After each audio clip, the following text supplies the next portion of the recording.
Yo la team des maths experteux et des maths experteuses, on va faire cet exercice de maths experte sur le chapitre congruence et on va étudier le critère de divisibilité par 13. Franchement, je vais pas te mentir, le critère par 13, je le connaissais pas ou en tout cas, je le connaissais plus parce que c'est pas le genre de choses dont je me souviens. Par contre, j'ai kiffé faire cet exercice parce que justement, c'est ultra satisfaisant. Tu remets en place le critère de divisibilité par 13. Franchement, c'est exactement ce genre d'exo qui fait que j'aime bien les maths expertes parce que tu remets en place des trucs dont tu te souvenais plus et tu les démontres quoi. C'est vraiment trop kiffant. Donc on va regarder ensemble, c'est de la congruence. Let's go. Soit un entier naturel tel que. Déjà il manque un n. J'avais pas vu. Ouais, il manque un n, c'est dommage, l'exercice s'annonçait bien. Bon, allez, c'est pas grave. Soit n un entier naturel tel que n égale 10a plus b. On te dit que a et b sont deux entiers naturels, ok, et que b spécifiquement est compris entre 0 et 9. Déjà, moi, quand on m'indique un truc comme ça dans un exercice, ça me fait tout de suite penser que b, ça peut représenter un chiffre d'unité. Ok, le chiffre des unités dans un nombre. Sachant que, bah oui, parce que le chiffre des unités est forcément compris entre 0 et 9 inclus. Sachant que, regarde comment il décompose le nombre n, 10a plus b. Bon, bah là, tout est dit, quoi. Il n'y a pas à chercher plus loin. Effectivement, b, c'est le chiffre des unités, et a, ça représente le nombre de dizaines. Et voilà, il y a a dizaines plus le chiffre des unités. Ça te permet de décrire, en fait, de décrire n'importe quel nombre entier naturel. Ok? On y repensera tout à l'heure quand on va faire la question 3. Question 1. Établir la liste des multiples de 13 inférieurs à 100.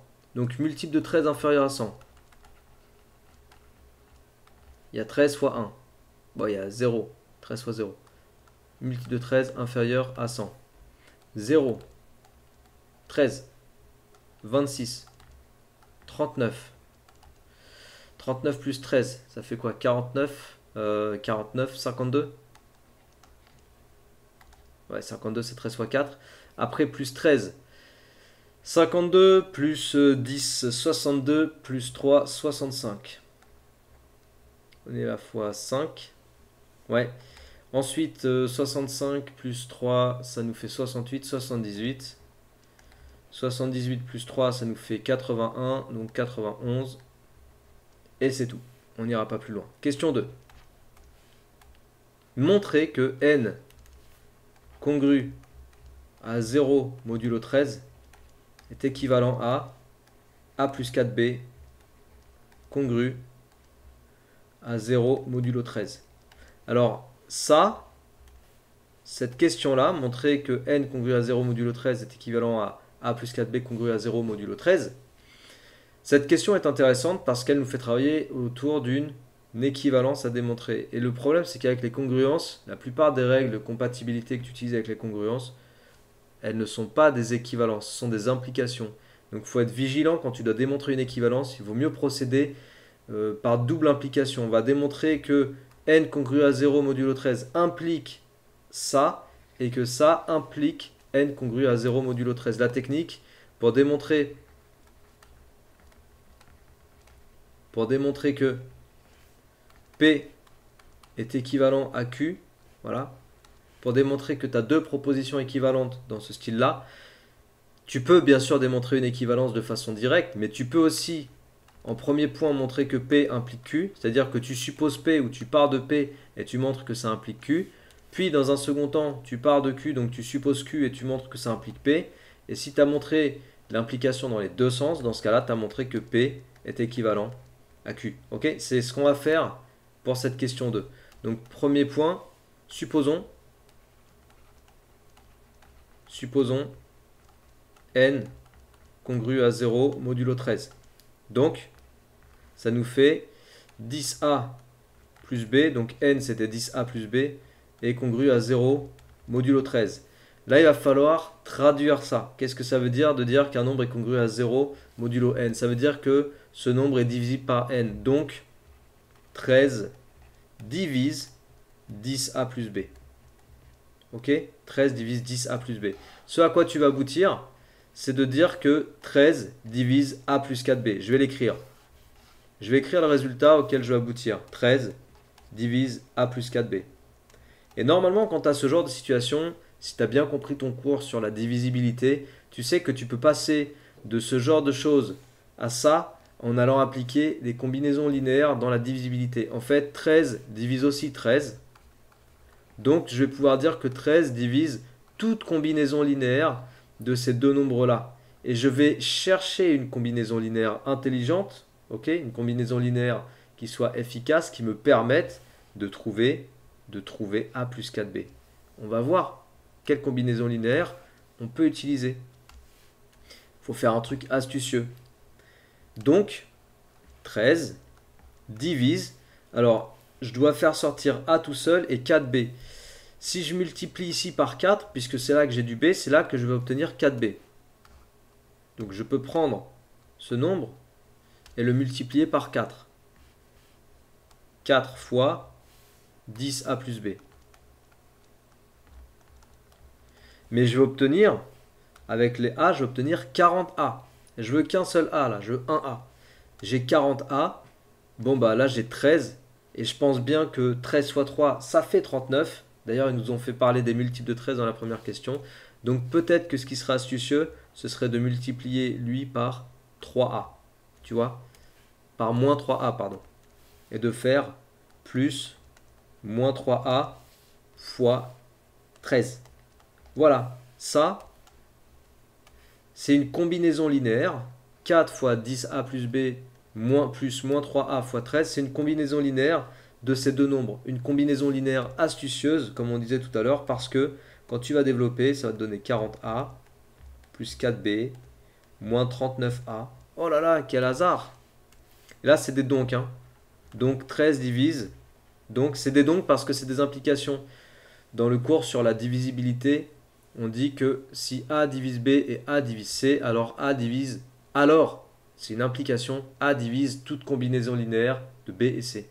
Donc c'est bien des implications. Et je me retrouve avec 13 divise, donc 40A moins 39A, ça fait A plus 4B. Bah ça correspond à mon résultat, c'est QFD.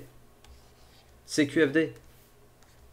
Donc j'ai bien démontré qu'en partant... Hop, je vais remonter un peu tout ça.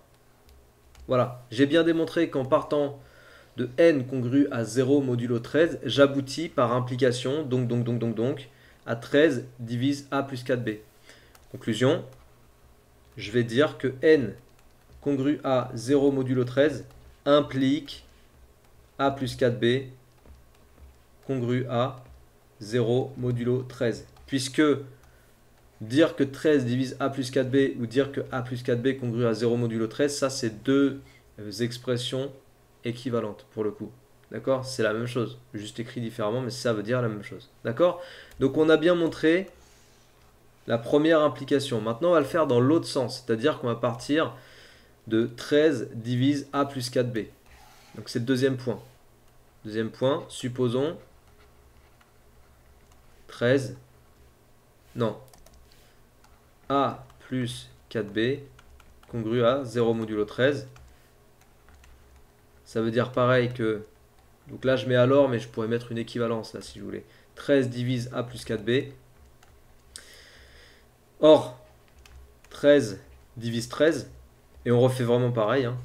Donc, 13 divise toute combinaison linéaire de A plus 4B et de 13. Et on va choisir une combinaison linéaire intelligente pour avoir à la fin 10A plus B.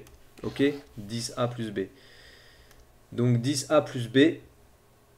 Comment on fait? Bah, on va multiplier par 10. 10 fois, et la même chose, A plus 4B. Sauf que là, 10 fois 4B, ça va donner 40B. Donc si tu veux juste plus B, tu vas multiplier le 13 par moins 3B. Comme ça, ça va faire sauter les B. Voilà. Donc, 13 divise 10A plus 40B moins 39B. Ce qui me fait 13 divise 10A plus B. Voilà, donc on a bien abouti au résultat. Et on peut conclure que 13, non, A plus 4B congru à 0 modulo 13 implique 10A plus B congru à 0 modulo 13. Autrement dit, n congru à 0 modulo 13. Donc tu vois, là les deux points, ils sont là. Premier point, deuxième point, double implication. De quoi je peux conclure globalement que n congru à 0 modulo 13 équivaut à a plus 4b congru à 0 modulo 13. Voilà. Et maintenant, on va pouvoir réfléchir sur cette histoire de critères. Énoncer en français un critère simple de divisibilité par 13. Donc je reprends sur une autre page que n, c'est 10a plus b. Que n est un entier naturel. N est un entier naturel. Et b est un entier naturel aussi, tel que b est compris entre 0 et 9, et a est un entier naturel. D'accord? Voilà tout ce qu'on a. Donc, pour tout entier n, pour tout entier naturel n, a représente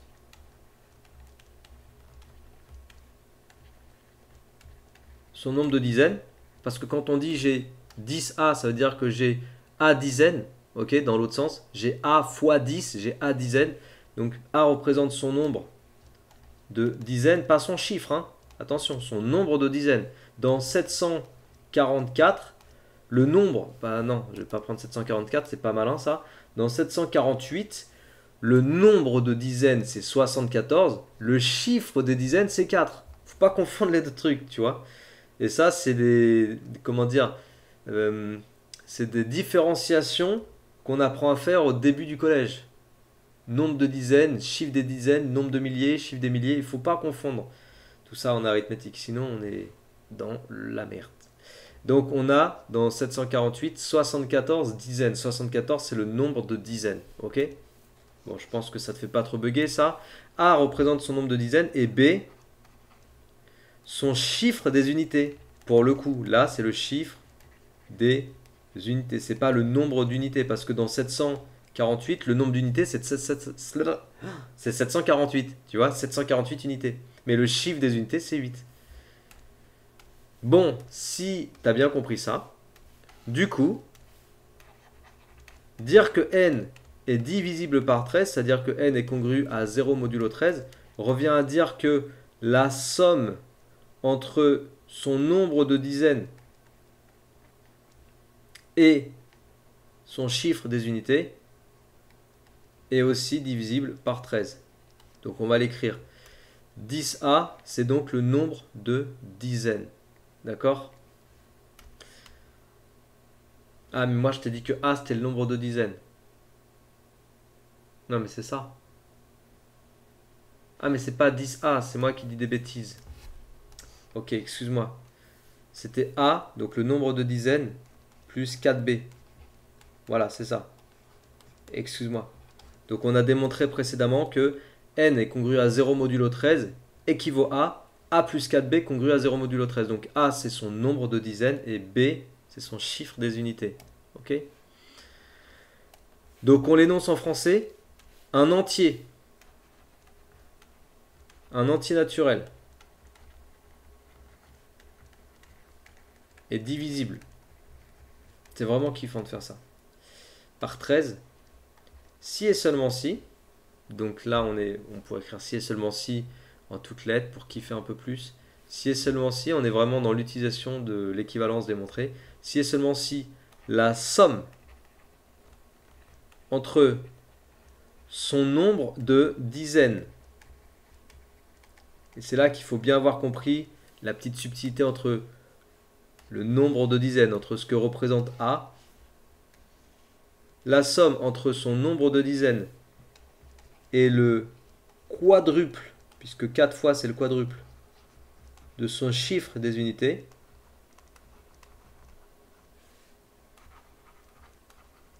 est aussi, donc ça traduit le 4B, d'accord? Et puis la somme entre Ça traduit le plus. Voilà, donc là, cette phrase-là, elle vient traduire vraiment A plus 4B. Qu'est-ce que ça désigne en français? Ça désigne la somme entre le nombre de dizaines et le quadruple du chiffre des unités. Donc, si et seulement si, la somme est aussi divisible par 13. Voilà. Et après, on va l'appliquer. Bien, hein? Bah, si cette vidéo te plaît, n'oublie pas de t'abonner à cette chaîne, bien sûr, à partager, diffuser autour de toi, commenter, si pour me dire si ça t'a plu ou d'autres choses. Ce serait très bien, parce que ça fait participer à agrandir cette chaîne et ça fait participer à faire connaître mon travail. Donc voilà, je t'invite à t'abonner et à participer à l'aventure. Ouais, je suis fatigué un peu, regarde, je vais te montrer l'heure, parce que tu dis, ouais, regarde, il a bugué. Il est 23h, 23h des maths experts. Ça fait fatiguer, tu vois. En déduire sans calculatrice les multiples de 13 parmi les entiers suivants. Je t'en fais 2. Voilà. On en fera 2 pour la peine.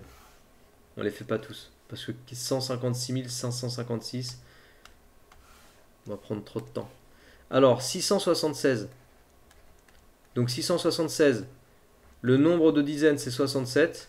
Le chiffre des unités c'est 6. Voilà, là, concrètement, par rapport à ce qu'on disait tout à l'heure, donc A plus 4B, ça fait 67 plus 4 fois 6. Donc 67 plus 24. Donc 67, 87, 87, 91. Voilà. Et 91 est divisible par 13 parce que on avait écrit tout à l'heure au tout début, les multiples de 13 inférieurs à 100, 91 étaient dans la liste. Donc, puisque la somme entre le nombre des dizaines et le quadruple des chiffres des unités est un multiple de 13, ou divisible par 13, alors 676 divisible par 13. T'as capté? On en fait un deuxième. Et puis après, ce sera bon pour cette vidéo. J'espère qu'elle t'a plu. Franchement, moi, j'ai bien kiffé sur cet exercice. Je trouve que c'est vraiment agréable. Agréable, ouais, carrément. Mais de toute façon, si tu fais des maths expertes, c'est que tu dois un peu aimer les maths.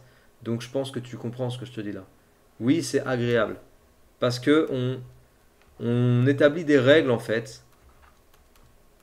On retrouve un critère de divisibilité par 13. Franchement, c'est kiffant.